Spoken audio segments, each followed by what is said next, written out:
Doble dagok ang nararanasan ng mga magsasaka dahil sa ilang araw ng baha sa Carmen, Davao del Norte. Bukod sa pagkasira ng kanilang mga bahay, nasira din ang mga pananim nilang pagkakakitaan sana. Nagbabalik si Rainiel Pawid. Wala nang matirhan, nawalan pa ng kabuhayan ang mga magsasaka dahil sa lampas-taong baha sa Barangay Guadalupe sa bayan ng Carmen. Isa sa mga apektadong magsasaka si Calexta. Sinubukan niya na lang na ibilad ang 10 kaban na naisalbang palay. Ipakain na lang sa kuan, sa hayop, sa manok na lang. Maging ang pinatutuyo niyang saging para ibentang pagkain sa baboy, parang naaagnas at nalulusaw na ng mabasa ng baha. Maghanap naman ng pera para pang paumpisa naman. Uutang na naman. Umabot na sa lampas 90 million pesos ang pinsala sa mga pananim sa Carmen. Ang residente namang si Cynthia naabutan naming lumulusong sa tabing ilog. Nag-iipon siya ng mga inanod na kahoy at iba pang mga gamit na mapakikinabangan pa. Nanguha ng panggatong, walang makain, walang tubig, pati mga biddings ng doon sa baha. Yung anak ko doon, nilalagnat kagabi, hindi ginaw. Walang gamot.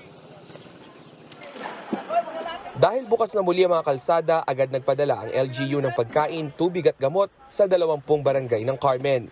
Nagbayanihan na rin ang mga residente para maibaba ito sa mga truck at agad na maipamahagi. Idinulog na ng Carmen LGU sa DPWH ang pagtanggal ng 50 hektaryang lupa sa Carmen Delta.